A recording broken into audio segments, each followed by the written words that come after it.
harus bisa masuk ke ruangan Jessica pakai cara klasik. Seneng banget, gue seneng banget, seneng parah. Mana, gue langsung liat Rika, dia main film lagi, terus sama gue. Aku terharu, sampai turun peranakanku ya Allah. Ya 15 tahun dia vakum. Kita datangin, kita ngobrol. Tanpa pikir lama dia bilang, oke, yuk. Gitu. Begitu juga sama kayak Aku ingat hari pertama reading waktu kita harus baca salah satu scene-nya, yang dia tatap adalah kening aku dan bukan mata aku, and that was so hilarious.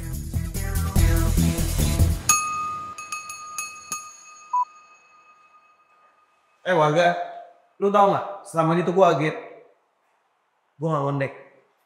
Percaya gak lu? Hah? Gak percaya kan? Gue juga gak percaya. Duduk kiri, ngobrol yuk. Dih, masa kayak gitu aget? Saya Rika Diah Pitaloka, berperan sebagai Marta, pimpinan agen UNS, Pusat Agen Nasional.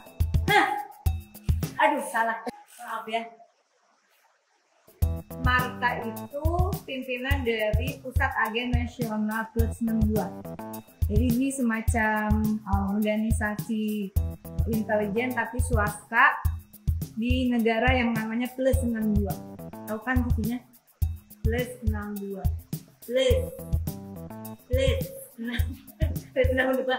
Jadi Dito nih kayak apa ya?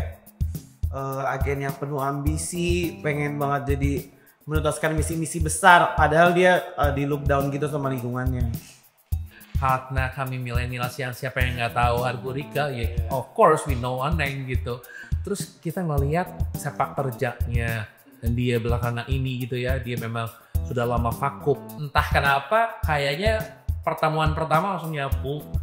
Terus tanpa pikir lama dia bilang oke, yuk gitu. Begitu juga sama kayak sampai akhirnya Cinta Laura yang ketiga ya akhirnya bergabung. Dan pada saat kita baca skrip, dia sudah baca skrip, kami ngerasa Jessica ini harus Cinta Laura sih gitu. Kayaknya kalau nggak peran sama Cinta Laura nih nggak kelihatan nih ya kok apa peran Jessica yang sekarang yang ada kita lihat di layar itu sih. Nobody can destroy me. I'm queen, bitch.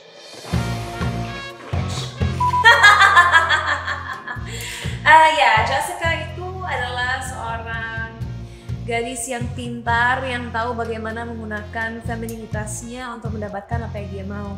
Jadi dia nggak peduli apa yang dunia pikir tentang dia. Kalau mereka mau nganggap dia bodoh, itu nggak apa-apa. Karena dari situlah dia bisa diam-diam mengeksekusi rencana-rencananya untuk mendominasi Asia Tenggara. Hey darling. Saya telepon bentar. JJ Honey.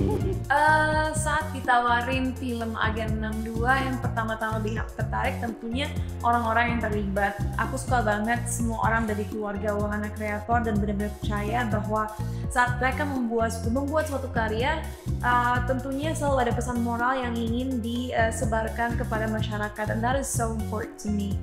Kalau bukan wahana, nggak ada nih yang bisa melakukan ini gitu. Dan saat mau kerjasama juga, oh ayo kita mencoba untuk menciptakan satu film yang sangat berbeda.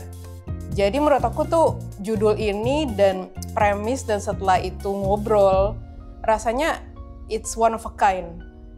Karena kayak isunya tuh aku suka banget ngangkat isu judi online yang ada di mana-mana banget. Bahkan di depan hidup gue juga ada loh orang yang kena judol sampai kayak berhenti dari kerjaan karena didonder sama rentenir, hubungan sama keluarganya jadi hancur. Pokoknya untuk mengangkat isu judul nih menarik banget buat gue. Terlepas itu semua juga tentunya pemain-pemainnya Mbak Rika, Keanu, I think they're such talented people.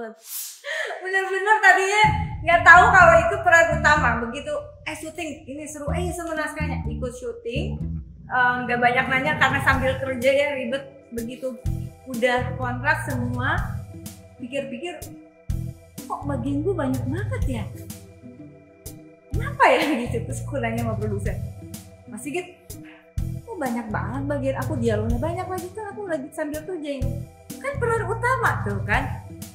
Gue langsung kayak hah? Boleh nih gitu, ngerti nggak? Kayak lintas usia. Jadi ada 3 lintas generasi yang usia Bu Rike, Kak Cinta sama gue nih. Jadi seru banget. Dan aku ingat seminggu pertama beneran kenal sama Keanu, aku menghabiskan waktu aku hanya meyakini dia bahwa menurut aku dia itu pintar, lucu, bertalenta. So I was just trying to be a supportive friend. Dan sekarang kita udah sampai fase dimana kayaknya Keanu bici sama aku, dia udah nggak takut lagi gitu, memenjak dasar. Oke, AY. Oke. AY, oke. Ayo. Aku belum pernah tahu Mbak Rika sama sekali, tapi tentu aku tahu karya-karya dia yang hits. Aku sangat impressed dengan kemampuan Mbak Rika untuk switching dari karakter Marta ke karakter what's the name? Saya Bu, Punten Wati. Punten Wati. Iya, so itu menunjukkan bahwa dia memang sosok yang memiliki intelek yang tinggi, tapi juga memiliki kreativitas yang tinggi, luar biasa, luar biasa. Love. And action. Jadi kita diskusi dari awal udah tahu ada banyak penyamaran. Pengen bawanya kayak gimana ya? Yang pastinya yang paling besar porsinya adalah Dito menjadi Junet. Terus Marta mencoba menjadi Wati. Itu yang porsi yang paling besar. Tapi kalau yang kecil-kecil, unsur-unsurnya aja sih. Karena kan masing-masing tuh cuma ada 1-2 scene untuk penyamaran. Beragam banget ya yang dimainin secara dalam perintelannya. Jadi gue beneran belajar ngomong jadi ustadz, kayak kalau olahannya gitu yang ngeden-ngeden gitunya. 2 bulan gue bedah skrip sama reading. Jadi dalam proses itu juga macam-macam yang gue lakuin. Diva pernah bilang just be yourself. Dan aku bilang ke Diva dan juga Mbak Nina, I don't wanna be myself. Karena saat orang melihat nonton film ini, aku pengen mereka melihat Jessica dan bukan Cinta. Dan jangan sampai saat orang nonton mereka salah paham dan merasa bahwa mereka nonton aku. And I hope I accomplish that. Cause I've been told bagi orang yang udah nonton bahwa Jessica agak psycho di sini, and I don't think I'm psycho.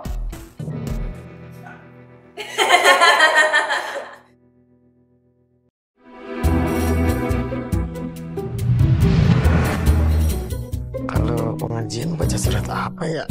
Baca surat pemecatan kamu. Udah sampai sini baru tanya. Ya Allah. Ustadz lama parah menurut gue. Kayak, karena gue tuh beneran kelihatan bohong banget setiap jadi ustadz. Sampai gue kayak pede nih pas gue ngaca, lu ustadz. Itu tuh menurut gue journey yang panjang banget. Sampai sebelum tag. Oh iya ustadz sih kalau. Kalau aku Junet dan Putawati sih. Saya Marta jadi ibu sosialita. Jarang kan lihat Bu Rika SJW jadi ibu sosialita, itu buat saya menarik dan ternyata dia cinta. Kalau lo intel jadi pelacur tuh paling enak gitu masuknya, ngerti gak sih kayak tinggal emangnya Pengen jadi guru silat kali masuk. Ya rahasia lah, masa aku kasih tahu pertanyaannya nih. Film ini kita tuh ngobrolin sesuatu yang berat dan penting banget untuk dibahas, tapi dengan cara yang seru. Jadi no doodle, no doodle, and don't forget to watch Avian.